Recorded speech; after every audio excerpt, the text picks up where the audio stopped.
tema dessa palestra é a importância da saúde única e seus desdobramentos em uma vigilância episódica e epidemiológica eficaz, além do papel do médico veterinário no cenário global da saúde. Ciro é médico veterinário formado pela UFESA, foi aluno visitante da Universidade de Iowa e é mestre pelo Programa de Pós-Graduação em Biologia Parasitária da UFRN. Atualmente, ele é médico veterinário do Departamento de Vigilância em Saúde no Centro de Controle de Zoonoses daqui de Natal. Tem mais alguma coisa a acrescentar que faltou eu falar, Ciro? Ou tá tudo ok? Não, tá bom, tá bom. Tá ótimo. Tá ótimo, então. Agora é a sua vez, eu vou sair e vou deixar você à vontade. Se quiser sair dessa aba e colocar no quadro branco ou tirar alguma coisa, pode ficar à vontade, viu? Tá bem. Muito obrigado. Obrigada a você. Até já. Boa noite, pessoal. E eu queria já começar agradecendo aos organizadores, aos patrocinadores também, né, que já organizei eventos também de educação continuada e sei como difícil é essa aquisição de auxílio, né? E também a doutora Letícia, que estava vendo a palestra dela, parabenizar também, certo? Eu não a conhecia. Quero já começar a dizer que aqui vocês, espero, minha motivação, que vocês saiam com mais dúvidas e mais questionamentos, mais provocações de que entraram, tá bom? Estou achando bom que o pessoal está chamando a vizinhança, né? Já está crescendo aqui no grupo. E hoje eu vim conversar sobre um tema que eu acho extremamente importante. Vai ficar bom, porque eu não vou precisar falar muito da base de saúde unificada, porque a doutora Letícia falou e nos ensinou muito bem, mas eu vou falar um pouco da minha realidade, um pouco da minha perspectiva, do que eu queria que acontecesse, do que eu corro para que aconteça na medicina veterinária e no processo de saúde, principalmente unificado, e falar um pouco do meu trabalho, e aí é que vem, eu acho que haverá o momento das provocações, porque eu acho que a mente humana gastou muito na evolução para a gente pensar pouco. Então eu vim aqui para conversar com vocês para conseguirmos fazer um entendimento de,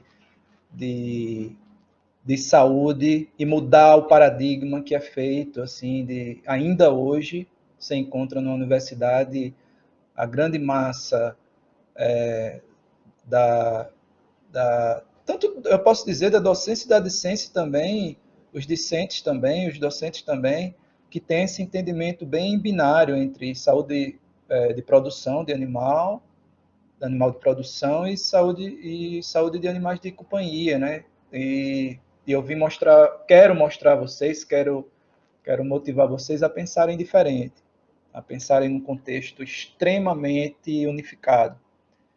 E é isso. Então, nossa conversa de hoje vai ter um processo introdutório, tá? Sobre vigilância, sobre as interações e aí a gente vai depois falar de um contexto atual, os impactos da falta e de uma política de interação e as perspectivas para o futuro. E aí a gente dá um tempo para nós começarmos a discutir. Eu acho que discussão sempre é bom. Pronto. Então vamos para a primeira parte, que é a de introdução. No processo de saúde, né, de bem-estar, né, da saúde, nós precisamos entender que todo esse processo ele vai ter que ter uma história, um desenvolvimento. Isso vem na história das doenças, né? E para isso eu vou antecipar mais um pouco. A gente vai falar um pouco sobre, antes dos processos filosóficos, os processos de escrita. como é que nós temos a capacidade de a informação que era passada só de conhecimento oral, de um ascendente para um descendente, e aí esse acúmulo ficava pela sua capacidade bem singular de desenvolver uma ferramenta ou de desenvolver um processo laboral para o que temos de hoje. E Ciro, por que você está falando disso? Porque mais na frente eu vou precisar conversar com vocês sobre o impacto da informação, da Big Data, né, que é toda essa estrutura de acúmulo de informação, de dados. Né? Então, quando nós começamos isso há 317 milhões de anos, né, começamos a ter um Homo sapiens sapiens, um homem sabe que sabe, né, a ter a sua capacidade de colocar a história que você está vivendo no cotidiano para frente, chegou um ponto que essa informação estava muito grande e era muito deletério para o gregário, que a gente já era gregário nessa época, né? E ganhamos tudo, né? À toa que nós somos a única espécie Homo que está sobrevivendo, né? Até hoje. E isso teve bônus e houve ônus também para isso tudo. Então, quando nós começamos a colocar nas pinturas rupestres informações e daí colocar em talha de madeira, colocar em barro escrituras e depois colocar em couro, daí a celulose começou, e a gente começa a ter informação, nós começamos a ter que conviver, além de tudo, com a história que isso vem acumulada, né? E essa vulnerabilidade acontece até hoje, como eu lhe disse. Eu digo a vocês, se nós não sabemos lidar com a filtragem da informação, é muito delicado para o contexto social que nós somos obrigados a conviver. Porque não dá para a gente ser um ermitão, uma pessoa que vive só, e nós vivemos em sociedade. E esse processo coletivo tem que ficar muito claro. Ah, Ciro, isso é retórico. Não é tão retórico. A gente consegue fazer, né, arrumar um jeito com o máximo de informação, com o máximo de negação das besteiras que a gente fez e também até a afirmação das besteiras que a gente fez, mas nós conseguimos ainda a façanha de nos separarmos. Né? Então, fica complicado. Nesse passo de acumular conhecimento, começou-se a fazer um processo que eu acho delicado, que é a separação das caixinhas. Né? Os processos de especialização, de aprofundar o conhecimento, ele foi ficando tão complexo que ele precisou, eu não sei se precisou, mas a história mostrou que foi assim, que nós dividimos em caixas de especialidades, essa coisa toda. E do meio para o final, isso ficou sendo como escrito em pedra, uma coisa que não dá para ser mudado de jeito nenhum, e a realidade vem, espanca todo dia a gente, que os processos são complexos de interação e de uma natureza de transposição, que essa linha é muito tênue e a gente não nota. Ciro, eu queria que você fosse mais claro nesse assunto. Então, antes de ser muito claro, como o tema está dizendo, que é que a gente consegue fazer o papel do médico veterinário para dar uma ferramenta robusta nos processos globais de doença, da própria saúde e de bem-estar. Então, para falar isso, que a dificuldade foi a gente conviver com excesso de informação, e agora a gente já tem uma saída para isso, o próximo passo é entender o que é o contexto global, o contexto unificado, contexto que não tem separação, tudo está interagindo. Todos, o macro, o meso e o micro-universo. E aí esse universo é um universo de uma doença, é um universo de uma sociedade, é um universo, é o espaço, né? Aquela condição de espaço e temporalidade que a gente vai começar a falar. Então, para chegar, nós conseguimos acumular essa informação, e agora qual é o próximo passo? É saber o que vai fazer com isso. Porque não adianta nós termos a expertise conseguindo durar no tempo, e agora o que é que a gente precisa fazer com isso?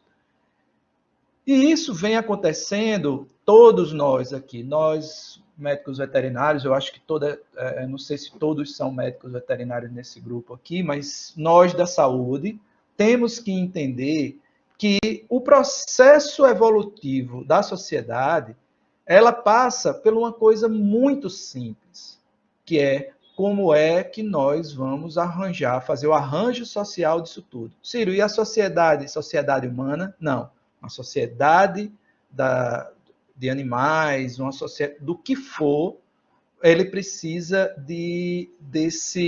desses módulos mínimos de acontecimento, ou de organização, porque senão, para o humano, vira barbárie, para espécies gregárias, vira competição, né? Para de ter simpatia, né? E aí começam os problemas iguais nos humanos, tá bom?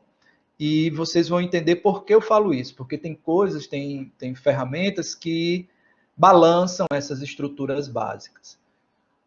Na doença, então, quando a gente organiza um mundo, que a gente tenta fazer desse mundo um mundo mais organizado, mais evoluído, a doença aparece, quer queira, quer não. Os patógenos eles fazem parte do contexto, eles fazem parte dessa estrutura.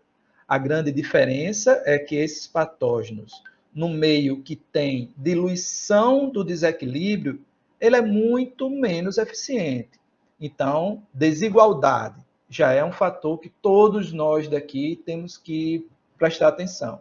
É um dos pilares da desigualdade. Para o que a gente for estudar, desigualdade. Vamos falar de economia, desigualdade é um pilar. Vamos falar de saúde única, desigualdade é um pilar. Vamos falar de educação, desigualdade é um pilar que sustenta e que balança qualquer estrutura. Então, marquem bem isso. A desigualdade é um fator muito, muito complexo e que desencadeia em camadas que a gente não tem nem noção de mensurar, porque é muito distante do ponto de observação inicial. Então, desigualdade. No segundo contexto, o que foi que aconteceu na civilização humana para que as vulnerabilidades aumentassem? Uma, desigualdade, a outra é mobilidade, os processos de mobilização. Então, quem já assistiu Piratas do Caribe lembra do Pérola Negra. E historicamente tem alguns livros interessantes sobre epidemiologia, história epidemiológica das coisas, né? Inclusive eu vou começar a ler um dos agora, que é o Mapa Fantasma, muito aconselho a vocês. O Pérola Negra foi um dos primeiros relatos históricos de um surto de febre amarela, porque era um navio extremamente robusto holandês e que, ao fazer um desembarque na África, e umas trocas de escravos, né? Então os aedes que estavam nas estruturas e com escravos que já vinham, que estavam com uma certa resistência à febre amarela, aquela coisa toda, ele deu um surto, aconteceu um surto no Pérola Negra. E quando ele aportou em outro parque, eu não lembro, faz tempo que eu vi, eu acho que foi no Mar do Caribe, alguma coisa desse tipo, estavam todos meio que ou para morrer ou mortos. Aí vem aquela história dos fantasmas do Pérola Negra. Então, eu estou dando o exemplo de um, mas várias outras interações de doenças aconteceram por causa da mobilidade, né? Então, quando você faz os processos, e como eu estou querendo que seja único, por que eu preciso que seja único? Porque quando você faz uma mobilidade de primatas não humanos, de uma região africana para Marburg, na Alemanha, para fazer santuário, fazer pesquisa e zoológico, e lá tem um surto de um filovírus que virou o nome Marburg, né? E não deixa de ser mobilidade. Quando você faz, a doutora Letícia falou sobre o tráfico de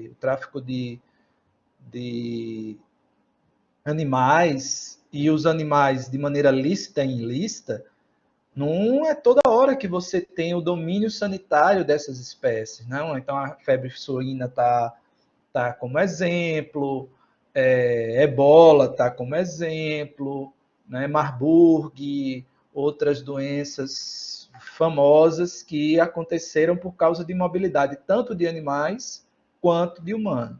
Para vocês terem uma ideia, somos quase 8 bilhões de pessoas no mundo, 2,5 bilhões viajam por ano. Eles fazem deslocamento, então é um volume muito grande. Então, o que passava uma população indígena entrar em contato com o vírus da gripe espanhola, você tinha um surto para virar epidemia, para virar um surto epidêmico, a epidemia era muito distante, eram vários anos. Hoje em dia, você tem para bater na cara da gente aí a Covid-19. Em dezembro, diagnosticamos os primeiros casos e está aí, vai estar competindo com a gripe espanhola como sendo uma das maiores viroses de todos os tempos, né, catalogados pela gente. Então, mobilidade. E por último, que tem um processo, por isso que eu falei do social. Como o homem, o processo antropológico do homem, ele está muito envolvido com a capacidade de formação da civilização, né? Então, quando você pegava na região europeia, você tinha o Neandertales, fazendo um processo de agregação, né? Gregário de um jeito, e fazia a sociedade dele virar uma comunidade, era diferente do novonense, diferente do Homo sapiens, né? O Homo erectus, e por aí vai. Cada um tinha o seu processo de formação da sua colmeia, né, da sua comunidade, de um jeito, com suas características. Então, isso vai ser muito importante. Mobilidade, em geral, o processo que a gente se junta, se agrega, e a desigualdade. Tá bom? Então, como a gente vai viver nessa estrutura? Estão perguntando aqui se tem slide. Não, eu vou ficar falando com vocês aqui, e eu tenho um slide depois de algumas coisas que eu falo aqui, mas é uma conversação mesmo. Estou fazendo uma introdução histórica para a gente começar a falar. E aí eu já introduzi surto, epidemia, pandemia, e essa é a segunda parte. Que por que aconteceu um surto no Pérola Negra, por que está tendo um surto de ebola no Congo, por que no Zaire aconteceu isso, por que Andrea aconteceu, Nipah aconteceu nas Filipinas, Andrea na Austrália e por aí vai, porque foi surto. Então, surto é um aumento das características de uma doença, então ela pode não existir, ou ela pode estar de maneira endêmica, e aí ela aflorou o número com a condição que não era típico em um determinado local. Então, para ser surto, você precisa ter uma delimitação espacial. O surto pode ser epidêmico? Pode. Você pode ter, naquela região, que você consegue delimitar, uma doença que ela vinha de maneira endêmica e de uma hora para outra ela saltou para um número muito grande. Então, um surto pode ser epidêmico. E o processo de pandemia são todos esses que a gente já sabe, assim, precisa ter intercontinentes, né? Ter alastramento entre países e tá em descontrole sanitário, né? Então, ela está fora do contexto das características da população, do demos. Então, epidêmios. Epidemiologia é o estudo da condição de fora, né? Ep, que está externa, que está sobressaltando, demos na população.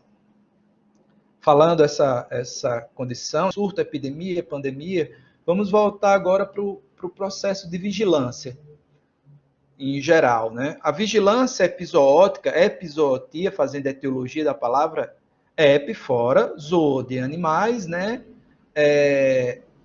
E aí, doença, né? Então, a vigilância das doenças que estão fora do seu contexto populacional. É uma vigilância epizootica. A mesma coisa acontece com o humano, então é uma vigilância epidemiológica. E daí, com essa tentativa de processos integrados, você é muito tênue a linha entre vigilância epizootica e vigilância epidemiológica. A doutora Letícia falou sobre os egos. Eu trabalho com saúde pública desde 2006. E eu vejo, assim, sou de um grupo de vigilância de arbovirose do Ministério da Saúde, estou num grupo de micologia também, e a gente fica numa dificuldade muito grande de fazer as vigilâncias integradas. Muito dificuldade. Porque a gente não consegue falar a mesma língua. Então, e as zoonoses? O que são as doenças zoonóticas, né? O que é uma antropozoonose, o que é uma zooantroponose, uma metazoonose, essas coisas todas. São uma zoonose cíclica, uma saprozoonose, como é isso? Então, essas doenças, essas noses, né? Elas podem saltar ou intercambiar de espécie para espécie. Ciro, isso tem importância demais, demais, demais, demais. Por quê? Porque quando nós estamos falando de doenças que ela tem, então, bactérias, fungos, vírus, que têm características do processo de parasitismo que é peculiares a elas, como assim, Ciro? Quando uma bactéria ela fica resistente a um antibiótico, porque ela usa uma enzima, e aí ela usa um processo de desalojamento de um radical do antibiótico, e ela fica resistente, então ela tem mais repertório de enzimas de restrição, enzimas de unificação, maior do que o mecanismo, né? O antibiótico, né? O fármaco. Se você tem um vírus que uma célula replica esse vírus muito, sinal que essa célula vai ter repertório enzimático para fazer a montagem, codificação, na verdade, codificação, montagem desse vírus. Você vai, então, quando a gente tem essas interações dos organismos, né, dos animais, de uma maneira desordenada, a probabilidade de nós vivermos os saltos de micro-organismos são muito grandes, os famosos spillover, né? E podem acontecer também spillback, tá bom? Então, os transbordos, o exemplo mais famoso agora é da Covid-19, aconteceram porque ocorreu uma tempestade perfeita, né? Tinha muita agregação de humanos, né? agregação de animais de várias espécies de maneira insalubre na capital de um distrito chamado Hubei, na China, né, em Wuhan, e aí aconteceu a tempestade perfeita. Estava lá, inclusive a gente vai falar um pouco sobre a evolução da Covid-19, nosso papel, né, no controle dessa pandemia, mas as zoonoses, ou as antropozoonoses, ou as zooantroponoses, então, mais um motivo para eu explicar. Tudo que estiver próximo do nose vai ser o pilar primeiro da doença, o mais importante. Então, se é uma doença antropozoonótica, tem nos animais aquela condição primária. Se ela é uma zooantroponose, ela é uma doença que a função primordial está no humano, né? O ciclo mantenedor está no humano. Se for uma saprozoonose, então está no animal, mas tem o solo envolvido. E meta é muito vinculado a invertebrados, a artrópodes em geral, né? Doenças que os artrópodes participam do ciclo de transmissão e de manutenção da doença. E com essas explicações que a gente faz, estamos chegando agora eu fiz essa introdução, tá certo? E agora eu queria falar do que eu tenho para provocar em vocês, para a gente discutir. Então, falei um pouco das dificuldades de unificação, do processo histórico, e agora a gente vai aprofundar. Isso aí foi um processo introdutório. O spillover é quando houve uma pergunta aqui. O spillover, o transbordo e o transbordo inverso, vou dar o exemplo da Covid-19. Os ancestrais comuns do SARS-CoV-2 são coronavírus, são beta-coronavírus de duas espécies que estão envolvidos, né? Os mames, que é aqueles bonitinhos lá, aqueles cruzamento de tamanduá com tatu, né, que são os pangolins. O principal pangolim envolvido é o da Malásia, e os morcegos. Então, pela epidemiologia molecular feita, nós tivemos 2 transbordos acontecendo num ciclo de mutação do SARS-CoV-2 muito próximo, muito recentes. Então, quando você pega o clado da genômica do SARS-CoV-2, você vai ter ele fazendo ancestral comum nos flancos, né, na lateral dessa... Clado é galho, né, naquela árvore gênica da gente.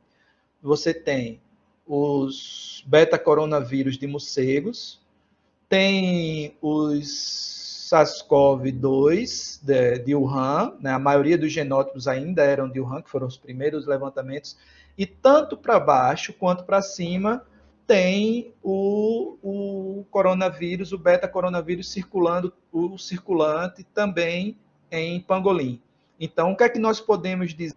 É que esse vírus tem ancestrais comuns com os vírus que circulam em morcegos e que circulam em pangolim da Malásia. Então, houve 2 spillovers entre essas 3 espécies.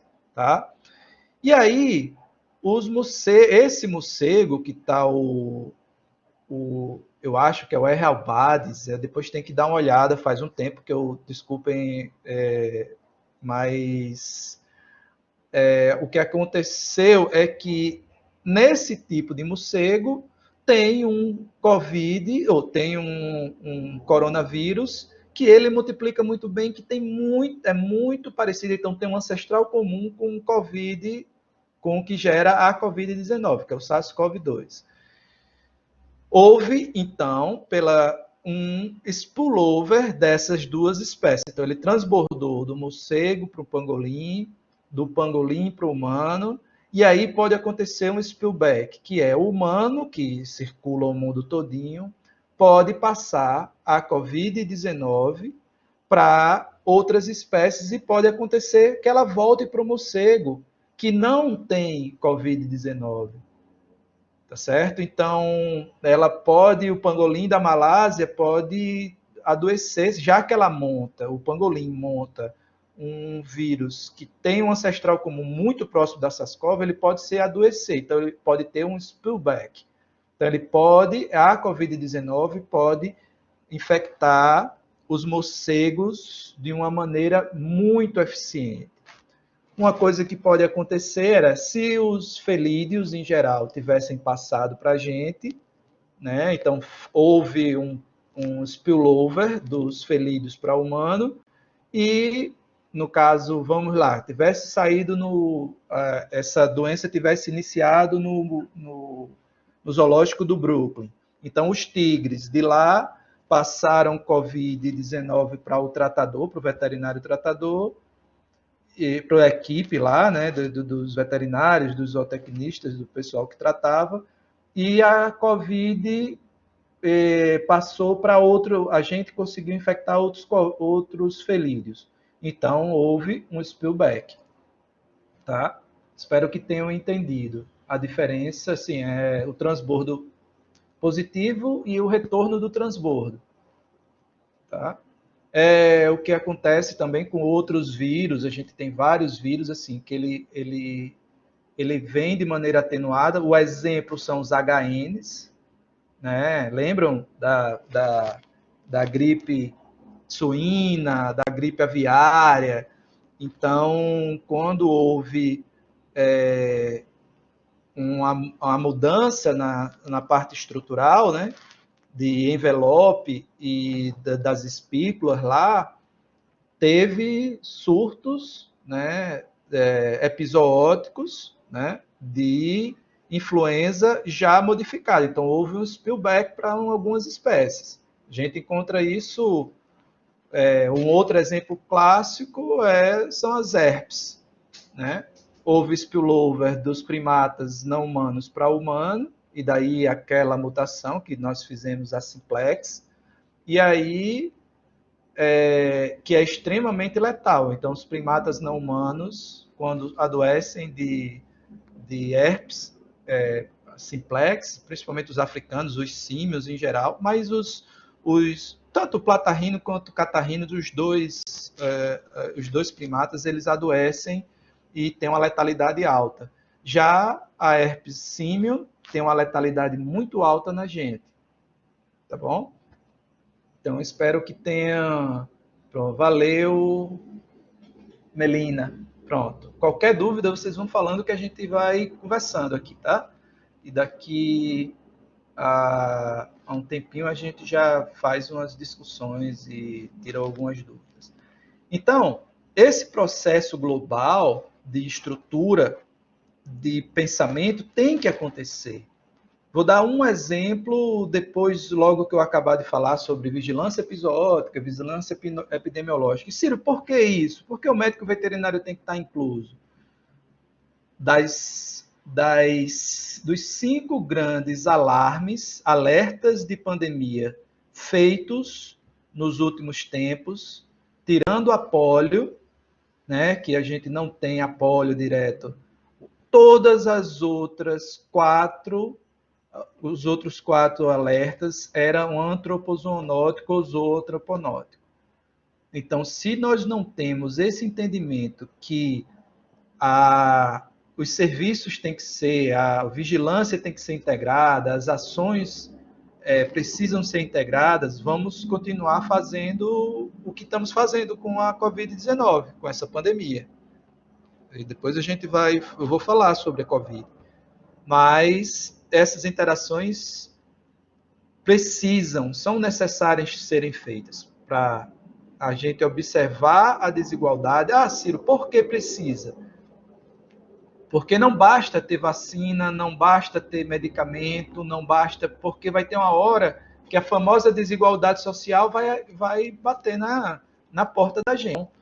Não é possível que, em pleno século XXI, nós precisamos conviver de novo com sífilis, com sarampo, com pólio, com catapora, com doenças que têm vacina. Ah, porque não uso? Porque vai ter população, vai ter país que não vai ter essa condição de tratamento. E como as coisas estão globais, qualquer borda, qualquer... Então, vamos lá. Antropozoonose, zooantroponose. Tudo que tiver perto do nose é que é uma doença primária. Então, vou dar um exemplo de antropozoonose, né?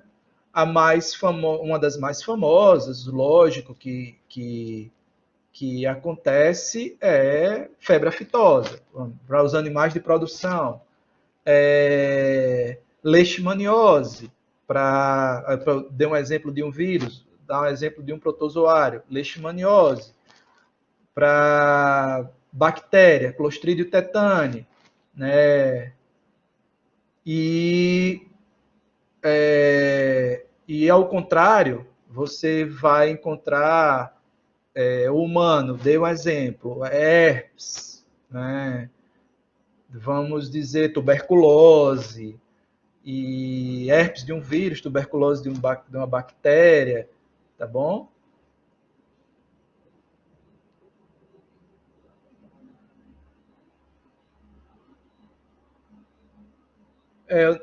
Antropo, raiva, zooantropo, complexo, teníase.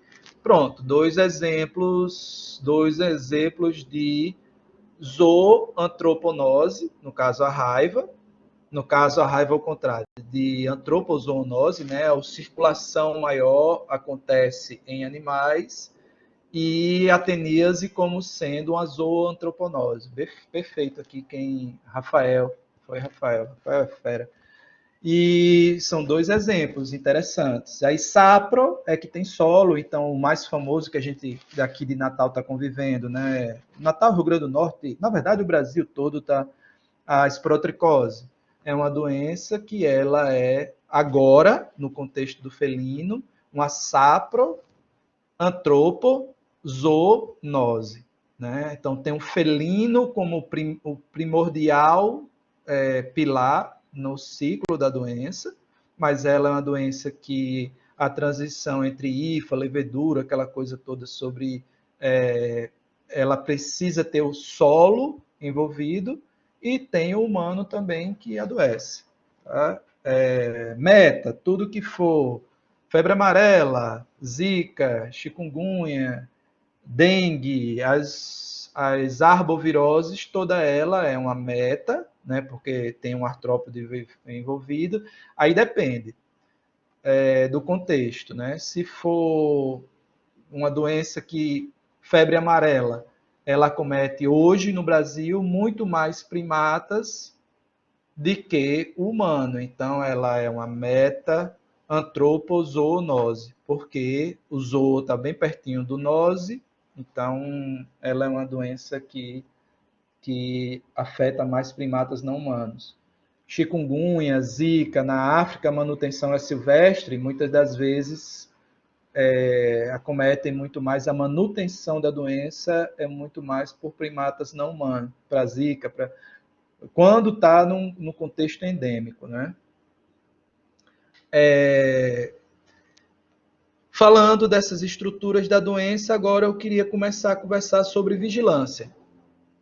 E aí começa nossas provocações, tá, pessoal? Agora é que eu quero que vocês vão anotando para a gente dar uma discutida. Quando eu falo que os três principais no processo de pandemia, de epidemia, de surto, a desigualdade, a mobilidade e o processo de aglomeração, de acúmulo, de agregação das populações, aí população animal, população... E você pode até pensar isso de maneira vegetal também, das doenças, né? Quando você estuda a ecoepidemiologia, essa coisa toda. E o jeito disso, na formação social, vai ter que entrar, já não dá mais para a gente falar. A doutora Lê já falou na saúde única e a gente já vai, antes de fazer a única, a gente já está falando na saúde coletiva, que já vai.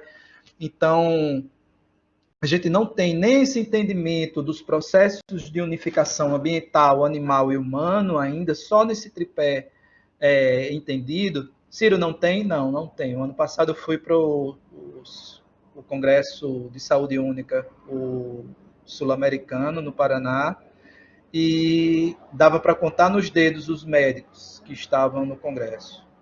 Sinceramente, eu só conheci um médico, que foi o palestrante, mas eu não lembro de ter conversado com nenhuma pessoa médica.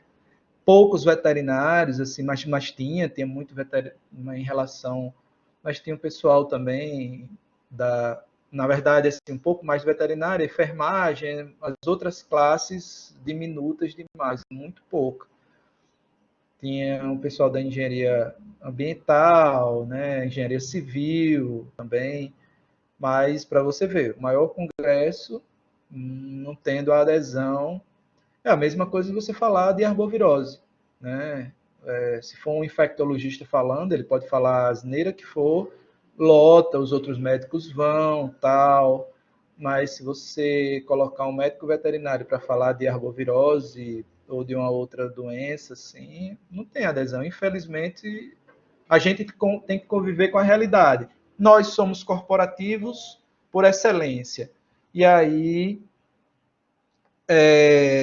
isso é um fator. Então, se a gente não agrega a essa possibilidade de como é que a gente forma a nossa sociedade, é comportamento, tá tudo perdido. Comportamento humano é muito importante.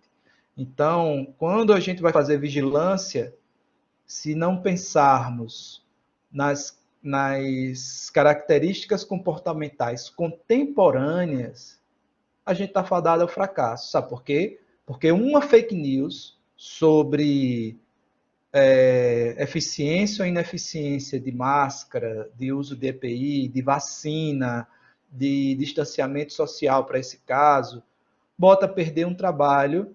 Então, nós tentamos fazer uma estrutura e aí, se não achar, não olhar o comportamento, então o WhatsApp vai ter que entrar na vigilância episódica, vai ter que entrar na vigilância epidemiológica. A gente vai ter que começar a buscar rumores em informações de acidentes ambientais, de características de doenças que podem acontecer. E nós, médicos veterinários, precisamos de entender que tudo está interagindo. Ah, Ciro, eu vou trabalhar com clínica, eu vou ser dermatologista e só vou atender Lulu da Pomerânia. Infelizmente, você vai ter uma hora que você vai bater com a saúde pública envolvida, se ela faz ou se ela não faz. Você vai ter uma hora que vai bater, eu só trabalho com felino, aquele que eu esqueci a raça, que é um enormezão, parece o gato guerreiro. Você vai ter, quer queira, quer não, saber que nós teremos, por falha ou por excesso, esse problema ou a solução na nossa porta. Por quê? Um Lulu da Pomerânia que mora próximo a uma área de mata, de baixa, eu estou falando um fato real, tá? Se eu tenho um canil famoso de pessoas de alto poder aquisitivo e eu tenho desigualdade social no entorno, o meu Lulu da Pomerânia, caríssimo, ele vai ter uma pressão de infecção, uma taxa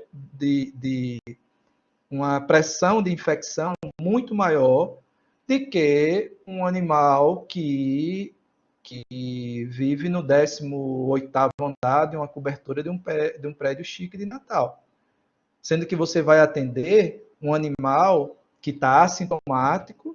Então, eu só trabalho com dermatologia. Aí encontra um processo de desnutrição que você faz um corte por baixo, poxa, a pessoa tem condição, esse animal é caríssimo, eu nunca vejo uma proteína alterada sanguínea, eu nunca vou suspeitar de leishmaniose. E aí, se você é um dermatologista riquíssimo, se só atende pessoas e tutores e tutelados com alto poder requisitivo, você vai ter que entender de saúde pública, porque vai entender que na região do canil tal tem um alto índice de infestação de flebotomia. Então, você vai e trata para isso, e trata para aquilo, e febre ao final do dia, e toma medicamento, e seu nome já começa a entrar em risco, porque a pessoa está desconfiada, e cada vez mais, e linfonodo tendo sobrecarga, e você xixi, aí quando vê, eita, eu não fiz uma anamnese preste.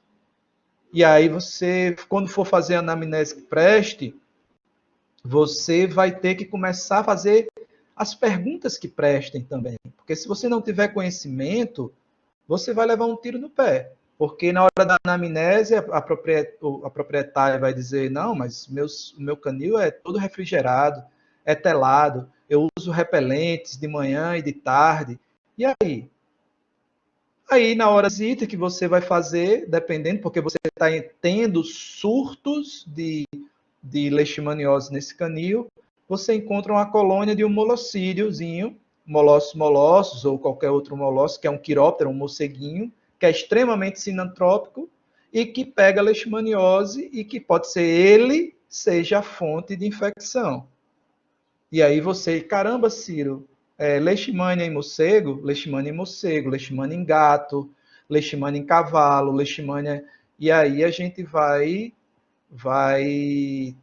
ter que aprimorar, não é porque não existe, é que ou nós aprimoramos, aumentamos o nosso leque de informação, nosso repertório de informação, ou então a gente vai ser um veterinário medíocre, de 1 metro cúbico do animal e saber prescrever, para achar que tudo que for ferida no genital é tumor venéreo transmissível e prescrever vincristina e tal, e já sabe, ou então esse medicamento é tanto, 0,05 miligramas por quilo, de 12 em 12 horas. Receita de bolo, todo mundo sabe fazer.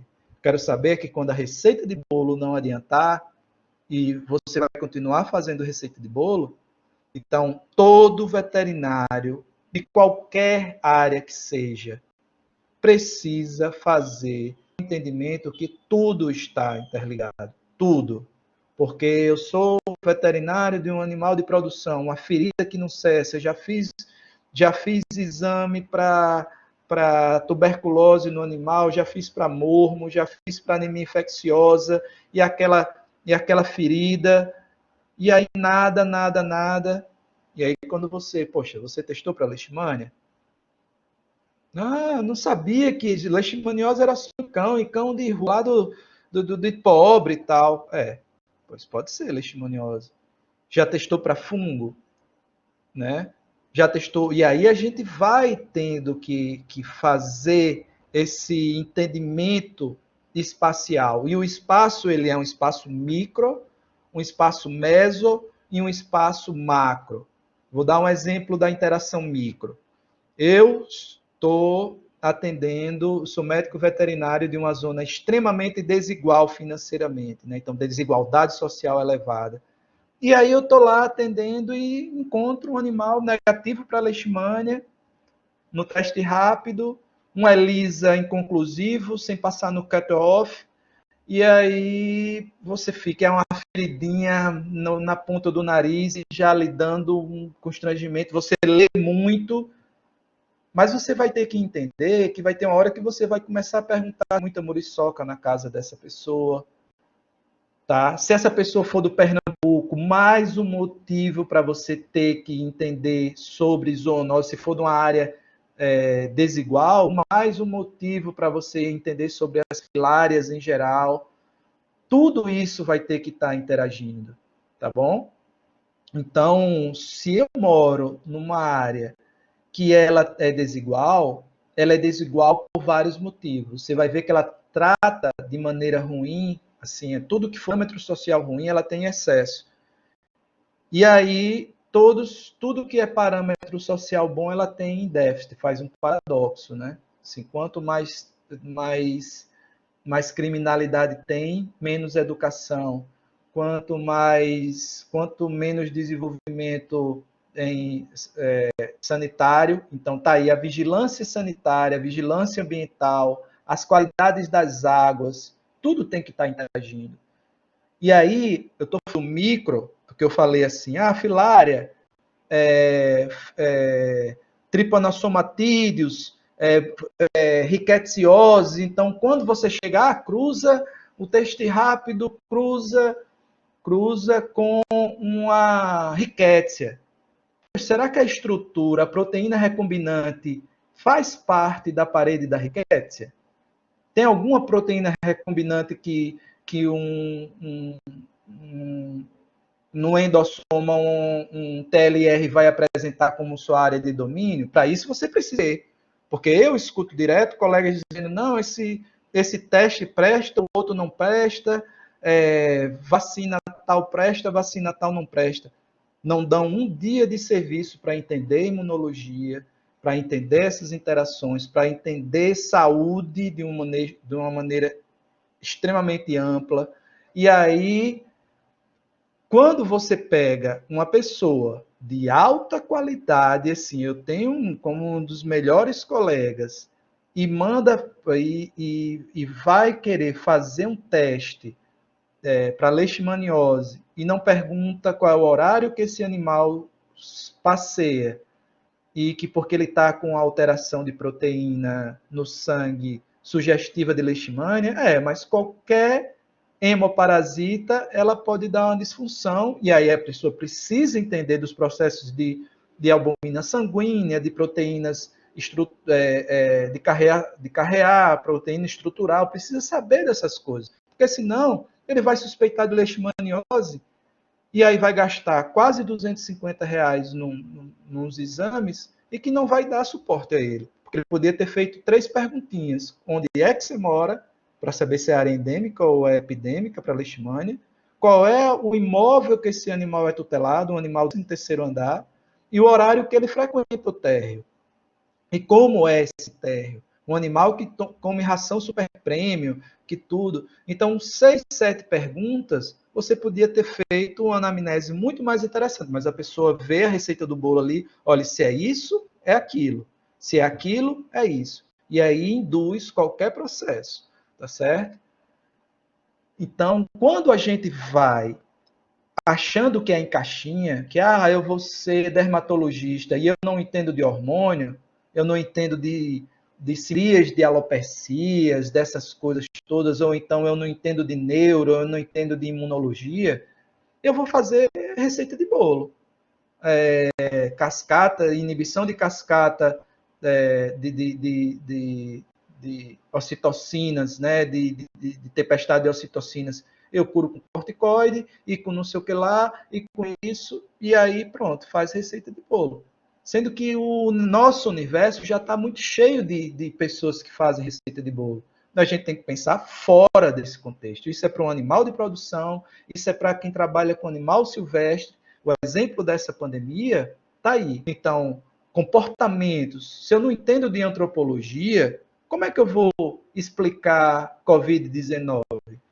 Porque eu tenho, numa região que não é uma região pobre da China, acontecendo início, um surto de um novo coronavírus, que as tendências de estudos mostram que houve um salto de animais silvestres, e quando você vai ver, o vínculo epidemiológico e o vínculo episódico é de um mercado público de baixo nível sanitário, com hábitos extremamente complexos. Então, você tem um país, que é o segundo país mais rico do mundo, que você tem estruturas de traço cultural que a pessoa ainda come animal silvestre de qualquer maneira e eles memória de guerra há muito pouco tempo, então de fome. Então, olha os estudos antropológicos, fome, comportamento, né?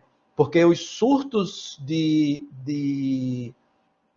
hantavirose, muitos deles dos Estados Unidos, não acontecem com pessoas de desigualdade social, acontece com caçadores.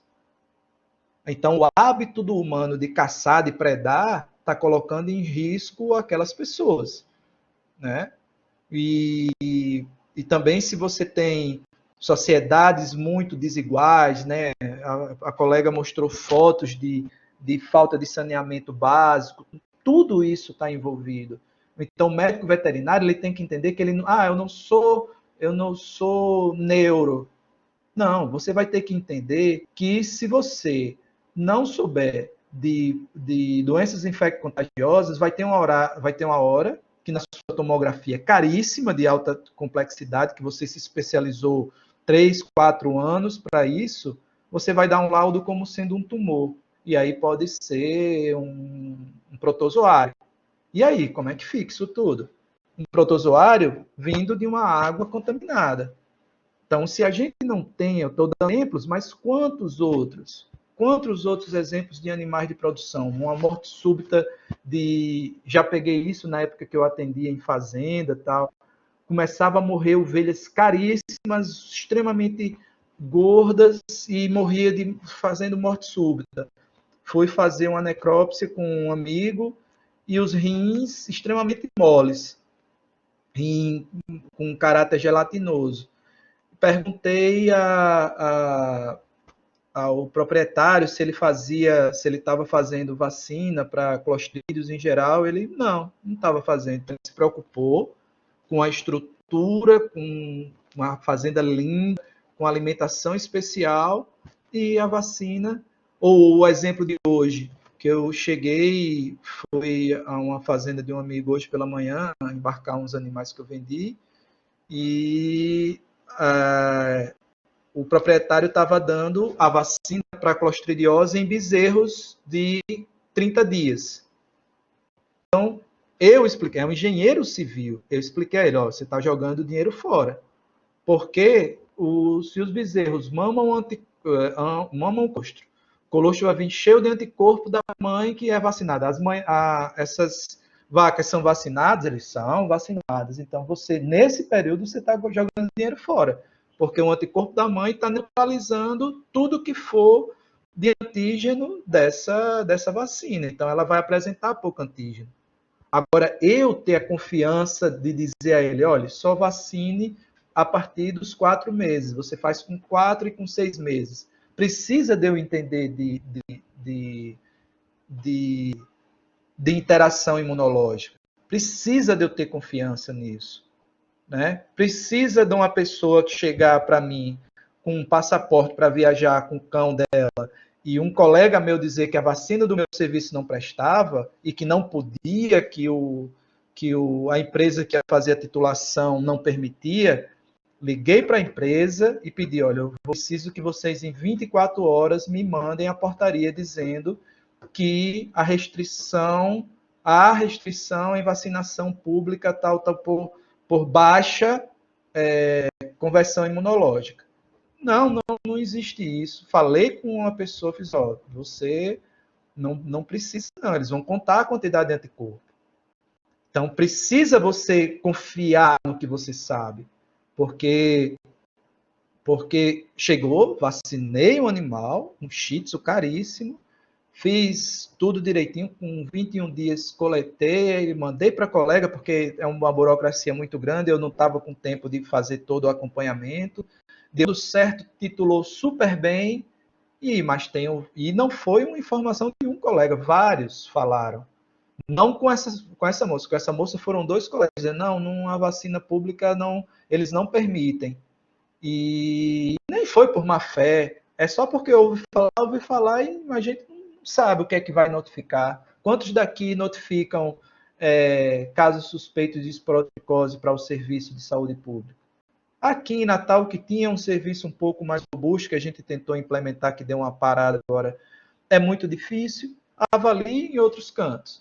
Então, se nós não temos essa capacidade de fazer essa ligação, então falei do micro, do meso, que é um comportamento. Se eu tenho uma pessoa que é tutora de animais, assim, faz salvaguarda de muitos animais, e que eu não entendo, eu não compreendo tanto os processos psicológicos da pessoa, se eu não faço essa interação, se eu não entendo disso, se não tem uma pessoa para me dar um suporte, vai ser complicado. Isso é um fato.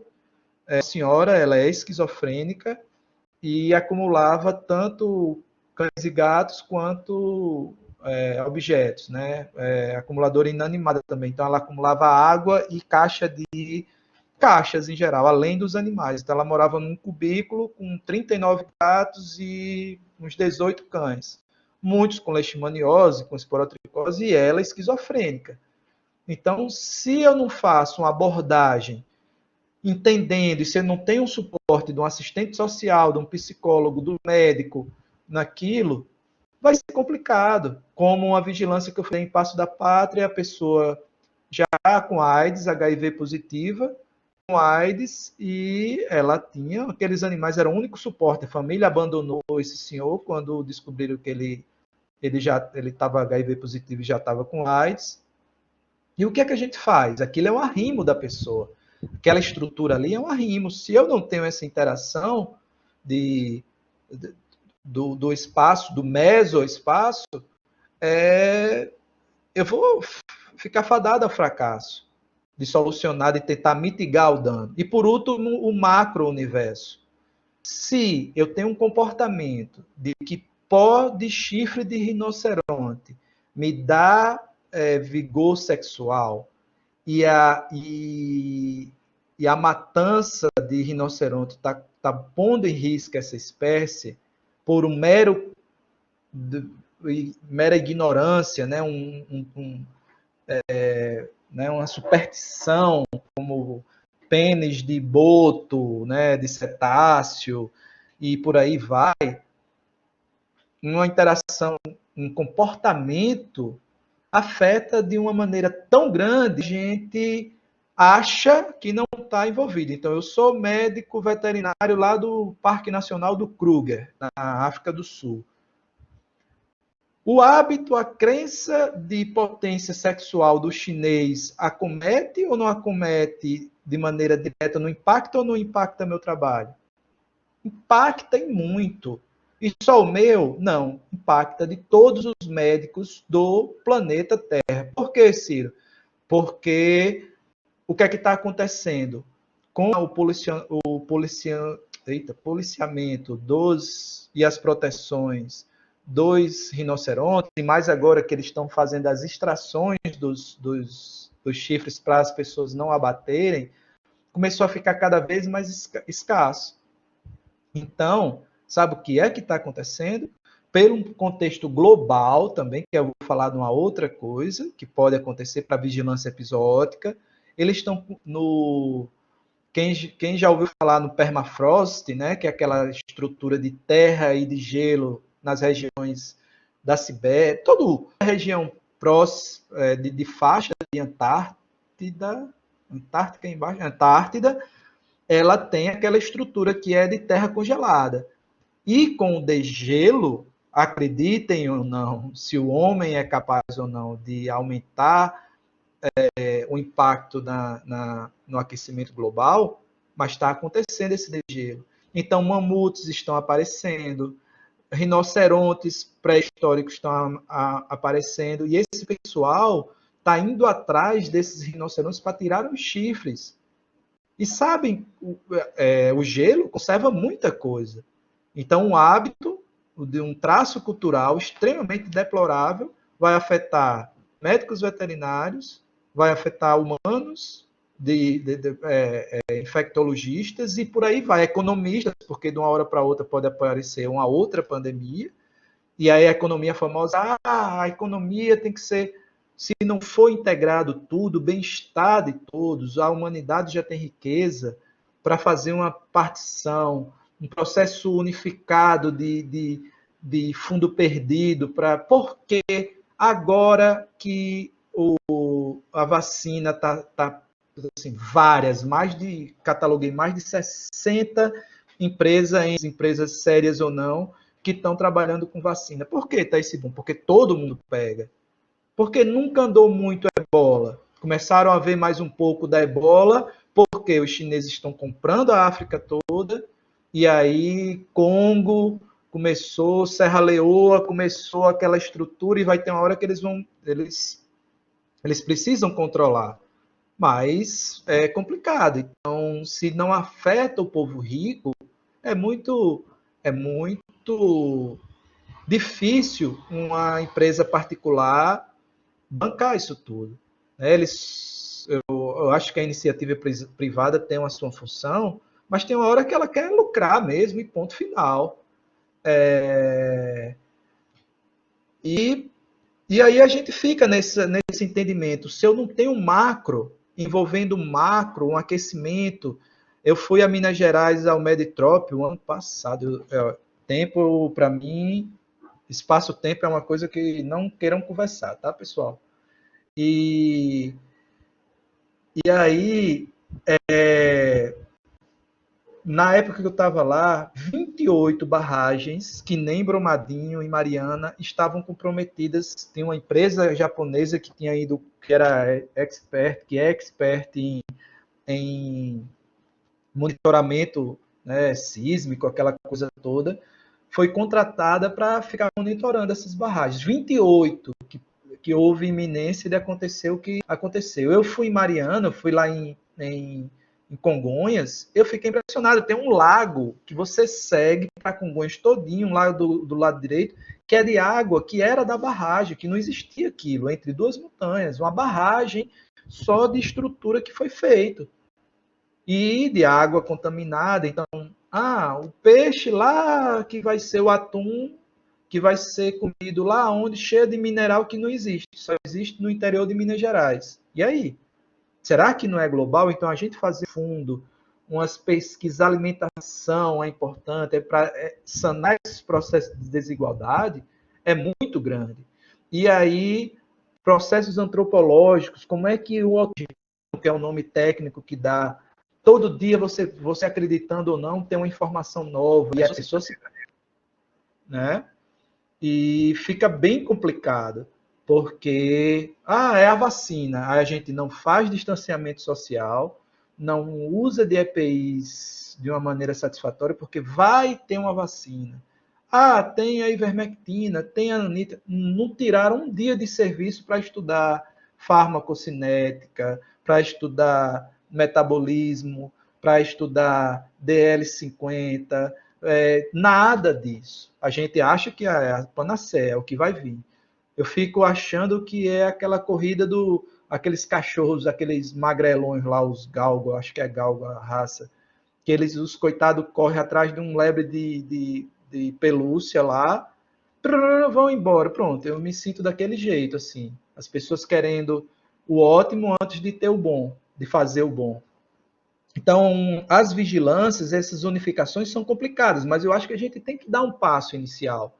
Primeira coisa é quebrar essa história de que eu sou veterinário disso, eu sou veterinário daquilo. Se você achar que é veterinário disso ou daquilo, o tiro vai cair sempre no pé. Você tem que rezar para cair no dedo mindinho, mas que vai cair num dos dedos, vai. Tá certo? Porque é tudo muito interagido, de interação, é mútua. Então, uma colônia de morcego no forro da sua casa que pode estar passando leishmania para os seus, para tá mantendo, sendo mantenedor da leishmania para os seus cães, não é que ele começou, depois dos estudos, começou a infectar a flebotomina agora. É que sempre infectou e sempre a gente botou o foco em cão. Tá certo? E gato, qual é? A gente não faz. Agora que a gente começou a fazer a nossa ficha para cão e gato. Mas quantos? Quantos animais? Como é que a gente faz essa manutenção? Eu estou falando de leishmania, mas você pode pegar qualquer uma outra doença. Qualquer uma outra doença. Se não, do cunho nutricional, se eu sou... Não, eu vou trabalhar com dermatologia. E você faz aquela receita do bolo. E quando uma pessoa chega, vamos formular ração. Você, vamos formular ração? Fazer isso, fazer aquilo? formular, você fazer a própria ração? Porque um defeito nosso é que a gente quer humanizar, antropofizar tudo, tudo. Cão, gato são carnívoros. Veja o que é que é. Cão e gato é mais humano do que certos humanos. Então, se a gente esquece que tem uma memória genética importante, se a gente esquece que tem uma memória ambiental, então, se a gente vai falar de genética da paisagem, que é uma nova ferramenta, ecoepidemiologia, todas essas coisas, né, que estão interagindo, né? Se a gente não fala disso, a gente está fadado a fazer mais do mesmo e quando você faz mais do mesmo, tem os mesmos resultados. Então, Covid-19, qual é o papel nosso para a Covid-19? Se a gente tem uma política de interação e que de percepção que todo animal silvestre ou urbano em geral, se é de companhia ou não, tem algum episódio de doença, informar automaticamente as autoridades. Ah, Círio, mas se não tiver autoridade, você arruma um jeito de publicizar, tá? Porque a internet é muito boa, ela tem os seus defeitos, a Big Data é muita informação para tudo, porém, nós temos que aprender, nós não aprendemos a tirar proveito de raio-x, de raio gama, de quantas pessoas morreram, né?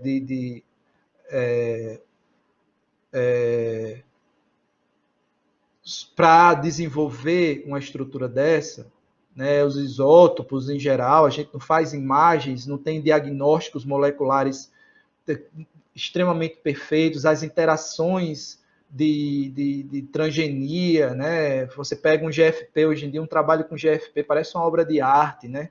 Você pega aquelas estruturas, a própria biologia molecular, se a gente não estudasse os micro-organismos dos geysers lá, as termas, né? E aquela estrutura de aguentar mais temperatura sem desnaturar, nós não teríamos o PCR. Então, o humano é capaz de fazer um milagre cotidiano. E cabe a nós abrirmos esse olhar, tá? Faltam 4 minutos aqui para eu abrir, mas para terminar isso tudo, para a gente fazer nosso debate, eu acho que é isso. Se não entendermos de uma maneira complexa e sem achar que eu sou neurologista, eu sou dermatologista, você pode até ter a sua especialidade, mas se você não olha de uma maneira ampla, é muito complicado, porque vai ter uma hora que você vai pegar uma doença de notificação compulsória e imediata, zoonótica, que pode ser um novo, um novo surto. Vou dar um exemplo. O último caso de raiva em cão em Natal, a suspeita era uma rickettsiose. E nossos colegas assim tinham suspeitado, o animal não fez a maneira furiosa, fez paralítica, ele fez furioso um pouco, mas depois ficou paralítico, e aí positivou. Se a pessoa não usa dos EPIs mínimos, das proteções, das capacidades, então, sempre se deve pecar para o excesso. Sempre, sempre. A pessoa está, hoje em dia, infelizmente, estamos questionando se foram cadê os 1 milhão de mortos? Caramba, velho, tá pensando nisso?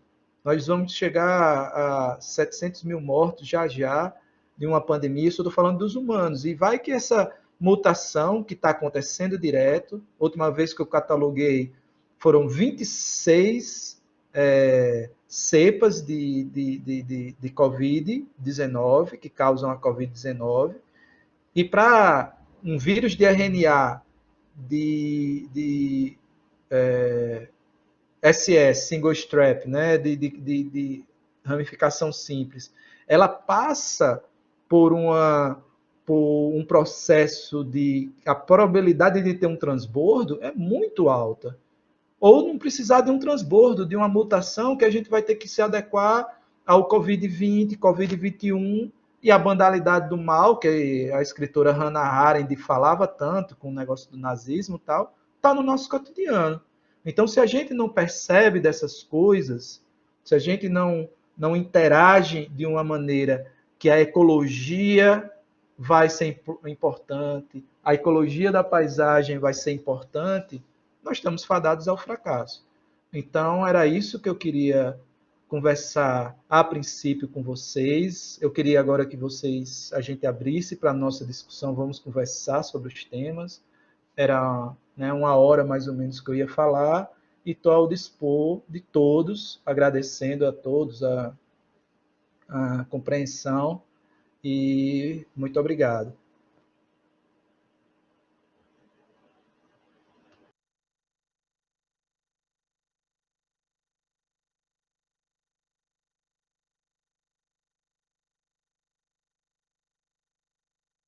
Seu áudio está desligado. Obrigada. Agora foi, né? Pronto. Então, pessoal, meu nome é Sara, eu sou integrante do GESP também, e eu estou representando aqui o grupo para agradecer a participação de todos vocês. A gente idealizou, né, o simpósio, a gente planejou isso, mas a realização dele só se deu graças à participação de vocês. Cada um aqui tem deixado a gente muito feliz, eu estou só intermediando as palavras, mas assim, o nosso grupo ficou radiante. Estamos muito, muito, muito satisfeitos com tudo que vocês têm falado. Talvez a gente não consiga responder agora, né? Tem muita mensagem, mas assim, eu cheguei a ver por cima. Tem muito elogio para você, Ciro. O pessoal adorou sua palestra, tá todo mundo elogiando aqui. Já querem seu contato para futuras parcerias. Então, assim, se possível, você disponibilizar para a gente repassar o contato para eles. Então, assim, a gente fica muito feliz com o resultado, a gente fica muito feliz com a participação de todos. Esperamos que amanhã vocês estejam aqui novamente. A gente tem mais profissionais aqui dispostos a passar todo tipo de informação para vocês. E que é uma área que a gente gosta, é uma área que a gente ama e que a gente quer também novos admiradores. Então, assim, quem está aqui por curiosidade, quem está aqui para conhecer, eu espero que tenha gostado. Eu espero que sirva, né, para vocês, porque na faculdade a gente acaba tendo a grade de saúde pública já no finalzinho do curso. E aí é muito interessante, como a gente viu nas inscrições, tem muita gente de períodos mais baixos, tem gente do primeiro período, tem gente do segundo e terceiro. É muito interessante a participação de vocês, é muito importante.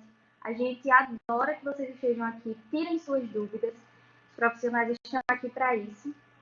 E vamos tentar, né, cada vez mais aqui unir forças no que é a saúde única, no que é a saúde pública. E é isso, a gente está muito grato a vocês pela participação de todos. E a gente vai fazer o sorteio agora, né? Duda vai entrar para fazer o sorteio. E a gente vai combinando como vai ser, tá bom? Muito obrigada.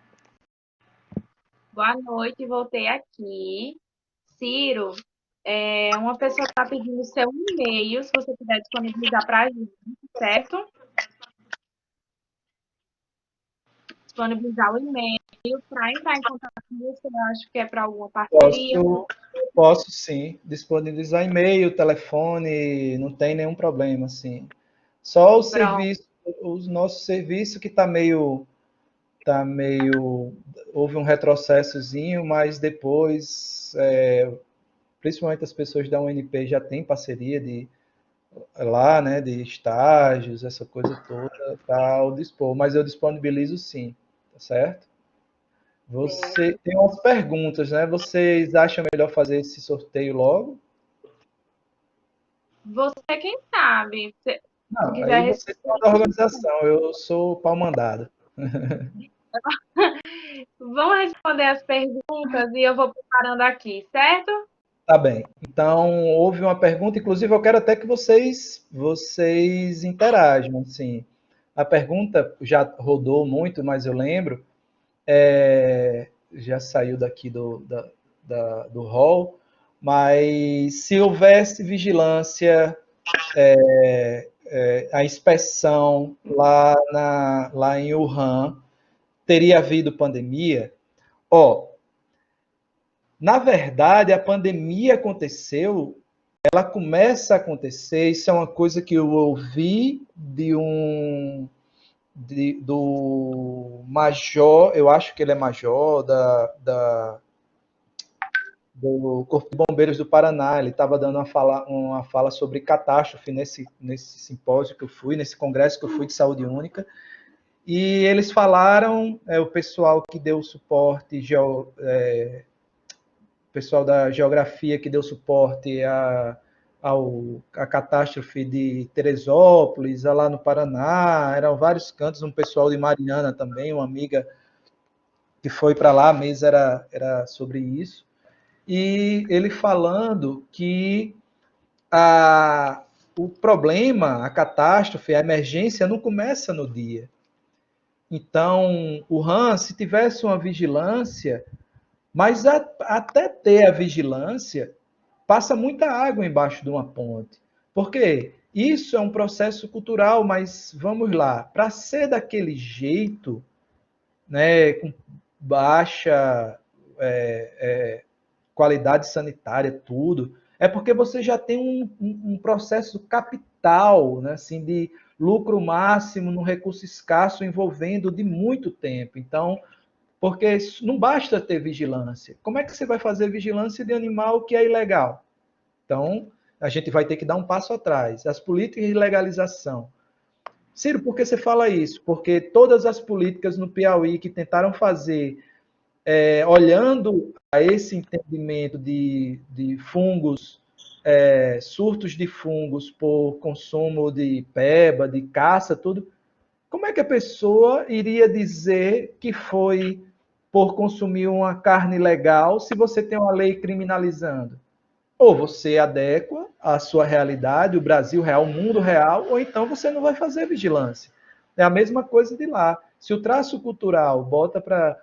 Tem o cachorro, né, sem rastreio, tem os animais silvestres todos comungando de espaços sem sanidade, com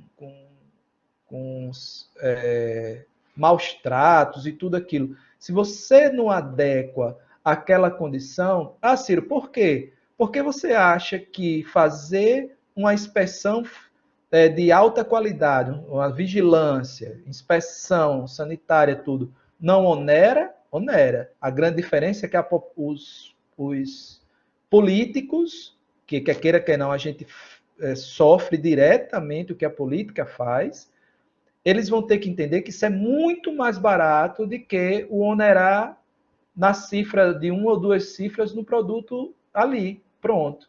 Então, não adianta ter só a vigilância, porque aquele povo que consome aquela carne, ele não tem a condição de consumir uma carne inspecionada. Então, ou a gente começa a trabalhar em vários pilares, por isso que é muito complexo trabalhar com saúde única. Então, se eu diminuo essa desigualdade social, se mesmo assim, aí para você ver como é complexo, diminuir a desigualdade social, o traço cultural multimilenar vai ser acabado de uma hora para outra? A pessoa vai achar que o pintinho dele vai ficar mais ou menos ereto por causa do pó do rinoceronte de uma hora para outra? Né? A pessoa do norte do país, o rico do norte do país, mesmo rico, ele vai parar de uma hora para outra de consumir o pó do pênis do cetáceozinho lá do boto? Não. Então, tudo tem que ser trabalhado de uma maneira multissenso, multidisciplinar. Então, a inspeção funciona, mas não é de uma hora para outra, ela tem que ser inspeção, ela tem que ter um incremento no processo de cultura da pessoa. Ciro, por que cultura? Que eu lhe falei, um exemplo é o surto de hantavirose no centro-leste dos Estados Unidos, com caçadores que todos muito bem equipados, uma arma daquela deve ser o meu ordenado do mês. Todos bem nutridos e aconteceu. Como outros problemas, né? Eu estou dando um exemplo disso, mas peste acontecendo por consumo de marmota, ou então, pronto, assim, a eutanásia que fizeram agora nos visões em um estudinho, porque visão é muito... os coitados, além de tudo, são uns lindos, né? E esse abate agora que teve de precaução, porque visão é muito susceptível aos coronavírus, né? Então, eles estão com medo de acontecer esse spillover em visão. Mas o Vison está lá porque precisa fazer um pincel extremamente requintado, precisa fazer o casaco do madamo, o da madame, e aí a gente vai falar numa área muito mais complexa. Então, respondendo, eu acho que ajuda, mas não é tão simples. A gente precisa ser bom antes de ser ótimo. Antes disso, ou paralelo a isso, tem que fazer várias coisas, várias. Entender por que é que a pessoa está consumindo a carne do cachorro sem estrutura nenhuma, a carne do pangolim, a carne do gato lá, que é outro bonitinho lá, o Cevita, é? Eita, que foi o do SARS. Acho que é. Então, tudo está envolvido.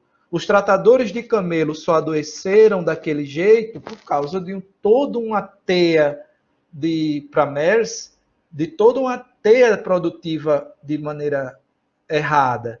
Nipah, Andrea, essas doenças, Marburg, todas essas doenças, não estou falando Marburg porque foi um surto muito controlado, mas Nipah, Andrea, próprias...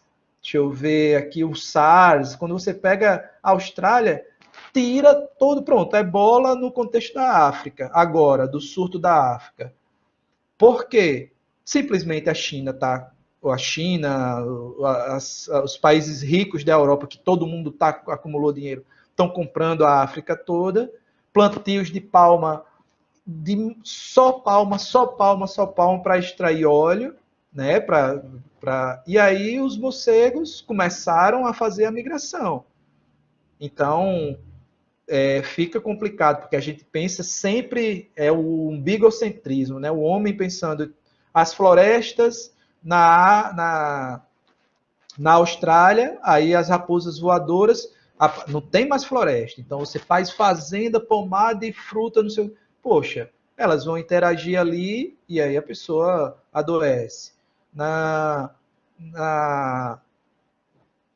E é isso que eu acho que a gente tem que pensar de maneira complexa. Eu acho porque as necessidades da gente é complexa. Então não adianta pensar de maneira simples nos problemas complexos. Então, vou dizer que foi como a gente ouve falar, poxa, foi um vírus montado por laboratório. Aí houve um salto agora de 12 estados acima, né? Porque Hubei é meio que no centro-sul, e aí Pequim, 2 acima e teve de novo. O negócio é que as pessoas têm que entender que o que é ruim para colmeia é ruim para abelha, e não ao contrário. A gente achar que é banalidade e que vai passar tudo e a gente não fazer o mínimo, não estar empático ao outro, não tá. E ao empático ao outro ao animal também. O animal de rua é empatia, está dentro da dor. Se a gente não age desse jeito, a gente vai começar a continuar fazendo eutanásia para exterminar cão sem funcionar, sem fazer um negócio, vai passar a vida todinha, um manual da década de 50, obsoleto, que não pensa no atual, na ecologia, a ecologia da paisagem, não pensa em nada, vai continuar fazendo e só dá para quem morre. Aí vai vir a nova Covid, vai vir a nova doença, e aí? É só esperar chegar um arenavírus, que tem uma letalidade altíssima, chegar uma ebola, que tem letalidade altíssima, né? Então, espero que eu tenha respondido. Ajuda, mas não é a única coisa, tem que ser multissenso. Temos mais alguma coisa? E vão falando aí, vão falando o que é que vocês querem, vamos interagir. Então, como o Ciro falou, vamos disponibilizar o e-mail dele, certo? Depois, vamos colocar lá no grupo. Lembrando que vocês têm que ficar no grupo, porque todos os links e lista de presença das palestras serão colocadas lá, certo? E tem muita gente perguntando se quando você assina uma lista, você precisa assinar a segunda. Precisa. Por quê? Porque essa lista vai ajudar na validação do seu certificado, certo? E quanto às listas de presença, elas têm um limite de tempo. A gente abre de tal hora e fecha de tal hora. Por isso é importante, assim que vocês receberem, preencham e consigam assistir a palestra tranquilamente. Elas estarão disponíveis aqui no bate-papo da plataforma e lá no grupo do WhatsApp. Então, vamos lá ao sorteio. Vou sortear 2 números e depois vou mostrar a vocês quem apareceu, ok? Vamos lá. A nossa lista de presença tem 178 pessoas. Vou colocar aqui e sortear. Números 97 e 31. O 97 é... Vou colocar aqui para vocês verem. Vamos lá. João Ciro Fagundes Neto. Todo mundo quer, né? E vou depois mostrar o que vocês ganharam, viu? Vamos só ter paciência aqui que eu vou mostrar tudo.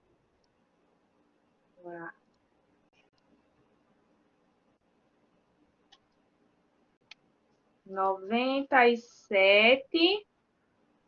Cauana Gabriela Philipsin. Não sei falar esse nome. Ela pode se manifestar para a gente ver se ela não estiver presente, a gente já sorteia outro número, viu? Cauana, você está aqui? Acho que não. Vou colocar o 31 agora, viu? Cauana perdeu. Vou colocar o 31. Yara de Freitas Oliveira. Yara, você está aqui? Aê, Yara ganhou. Vou mostrar que Yara ganhou. Já já vai sorteio o próximo, viu? Yara, você ganhou.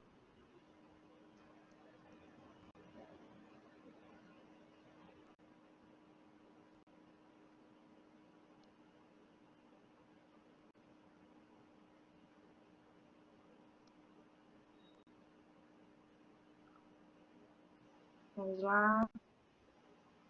Yara, você ganhou um Glicopão Gold de 250 ml, certo? A gente pede sempre em contato para pegarmos o seu dado, certo? E vamos ver como faremos para deixar aí na sua casa. Próximo, né? Daqui teve um que não estava. Vou sortear de novo, viu, gente? Enquanto ela está sorteando, o que é que vocês acham de se fosse em outro canto, assim, um país menos desenvolvido, que não tivesse essa, essa dinâmica populacional, a gente teria tido pandemia? O que é que vocês acham?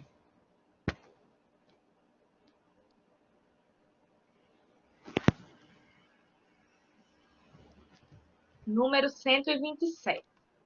Agora vamos ver quem é o 127.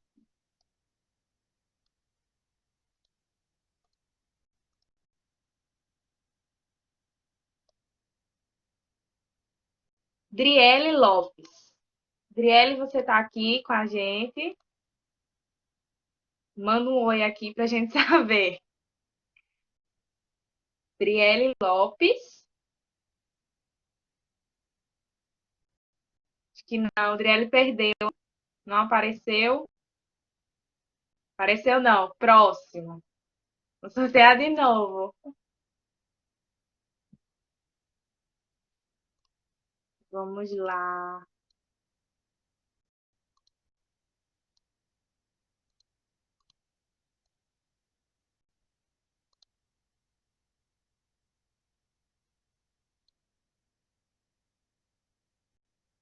Número 17.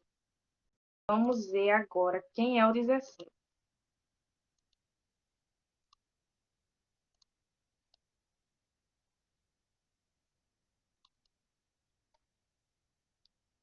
Ana Lúcia Rodrigues.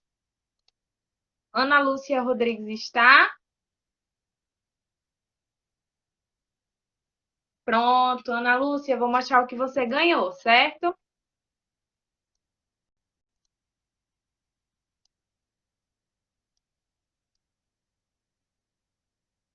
Ana Lúcia, você ganhou uma Minomix Gold de 500 gramas. Parabéns! E assim como Yara, entre em contato com a gente para a gente pegar seus dados e ver como faremos para encaminhar o seu presente. E quanto aos outros, ainda temos 2 dias de sorteio e boa sorte para você. Se você ainda quer falar alguma coisa, acho que tem algumas observações sobre, referente à pergunta que você fez.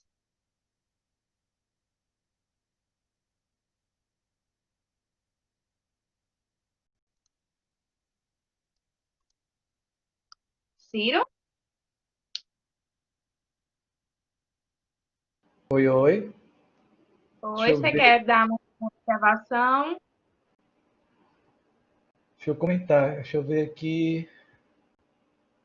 Pois é, mas você encontra pessoas esclarecidas em países esclarecidos que a princípio ficaram céticas, né, com esse processo. Vamos falando exemplo, a região da Escandinávia, né? Um dos países, a Suécia, o governo foi um pouco mais relativista e, e aí eles tiveram um desempenho pior do que os outros países próximos ali, né? E agora, a população em si, para ir para a gente ver como é um país pouco desigual, né? Então, desigualdade social é tudo. É tudo não, mas é muito importante. Eles conseguiram, por causa da sociedade, a sociedade civil que se organizou e começou a fazer os processos de distanciamento, todos aqueles mínimo possível, né? Mas é uma coisa muito complicada, porque a gente está falando no Brasil, então você pegar os 5 principais países, né, que ainda estão nessas lideranças, os 5 relativizaram o problema. É bem delicado isso, né? Então, o problema é que se você pega um país que tem pouco, aí fica só restrito, né? Que tem pouco interesse internacional, né? Você não tem um tubo de óleo passando, você não tem petróleo, você não tem indústria, e aí acaba acontecendo, né, esses problemas como acontece nesses países pouco relevantes. Inclusive tem estudos que estão mostrando que pode ser que até a Covid seja um pouco anterior, mas só teve esse impacto maior porque lembrar que o distrito de Hubei é um dos maiores produtores têxteis do mundo. Então, todo mundo. Então, para você ver o que é interação, né? O mundo todo produzir num certo canto para fazer aquele lucro máximo em recurso escasso, acaba comprometendo todo o globo. Todo o globo. Então, se eu tenho medicamento em larga escala sendo produzido na Índia, vou dar um exemplo dos maiores produtores, China, insumos farmacológicos também, essa coisa toda. Poxa, se essas estruturas sucumbirem, como é que o capital livre, né, essa coisa livre que a gente diz que é livre e tal, vai dar suporte? Porque você está vendo o suporte, essa corrida louca para a turma fazer a vacina, é porque está uma cifra trilionária envolvida da vacina que a gente precisa saber se vai só conviver com ela, vai fazer upgrade, né, vai fazer modificação todo ano, como a as HN, né, e influenza, ou não, né? E uma outra coisa, se você pegar uma pessoa que diz que sabe muita coisa sobre Covid-19, fuja dela, dê a mesma credibilidade de cachorro que diz que acoa a alma. Não pode, porque é tudo muito novo, as nossas interações Nós estamos aprendendo agora os processos imunológicos, a interação vírus-hospedeiro, todas essas coisas, né? Taxa de infecção, a incidência, prevalência, todas as outras coisas a gente está descobrindo agora. Então, antes de saber, já tem especialista dizendo que imunidade de rebanho, tantos por cento. Poxa, eu já paguei essa cadeira com zika, com chikungunya. Só agora, depois o meu experimento de mestrado foi o experimento que descobriu o Zika aqui no estado do Rio Grande do Norte, né? Foi 2015. 2016, 17, 18, 19 e 20. Só agora nós sabemos que chikungunya é uma doença que a neuroassociação causa demência, perda de concentração. Então, a doença que até então é articular isso, tem toda a interação de déficit de memória, essa coisa toda. A gente vai querer agir do mesmo jeito com Covid, vai descobrir daqui a um tempo que ela pode causar teratogenia, e aí vai ter toda aquela discussão, é a vacina contra a rubéola. A mesma coisa, estou dando um exemplo de vacina contra a rubéola, que foi a discussão sobre Zika. E aí, Zika é uma DST, e será que essas orquites que estão acontecendo nas pessoas infectadas, será que não vai ser uma DST também, corona? Então, a gente não sabe disso, vai aprendendo aos poucos. Então, eu acho que quem tem que dar maior palpite nessa mesa toda é a ciência. E a gente está jogando muito cartas e tal, acontecendo vários efeitos. Um dos mais famosos é o efeito Dunning-Kruger, né? Que, que é complicado, que a pessoa se acha no direito de falar, de opinar, sem ter nenhum embasamento técnico. E é fogo. Mas eu acho que ou a gente aprende essa metáfora, né, que quer rim para comer, ruim para abelha, a gente faz um fundo internacional para desenvolver ciência global, ciência de massa, essa coisa toda, porque uma Venezuela que não fez seu calendário de vacinação para sarampo, qualquer distúrbio aí, ó, tem petróleo envolvido, tem várias outras coisas, políticas envolvidas, que a nossa população vai sofrer. É só acontecer uma migração, os processos migratórios estão cada vez maiores. Ou a gente aprende isso, ou vamos pagar a conta sempre mais cara, certo? Queria agradecer a vocês, se não tiverem mais nenhuma dúvida, obrigado aí pela essa paciência esse tempo todo, tá bom? E estou sempre ao dispor. Cuidem-se, tá? Se puderem ficar em casa, não é porque foi aberto tudo, que eu não vi nada de inovador para a gente voltar ao nosso cotidiano. É uma doença que nós não temos, a ciência não conseguiu ainda comprovar medicamento curativo e os melhores resultados vacinais ainda ou já estão na fase 3 de experimentação, ainda falta mais uma fase, tá certo? Então, se puderem, evitem aglomeração, tá? A distância de 2 metros mínima não é à toa, a higienização, quando puder, mas falar de saúde numa coisa que 40% da população, falando do Brasil, não tem condição nem de lavar as mãos com a água e nem tem dinheiro para comprar sabão, então, às vezes, falar de vigilância, de epidemiologia, disso tudo é quase utópico, tá?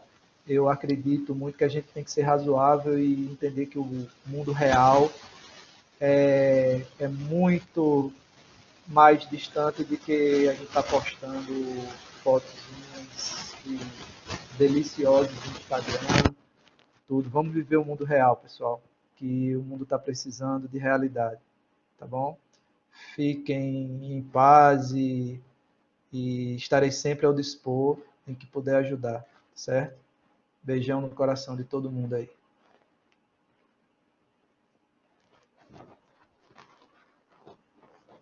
A internet aqui caiu, eu voltei. Então, em nome do grupo, eu quero agradecer a você, Ciro, por ter aceitado esse convite. Foi uma palestra enriquecedora. Mais uma vez, você compartilhou conhecimentos que vão nos ajudar, seja universitários já formados, isso é muito bom. A gente tem que pensar em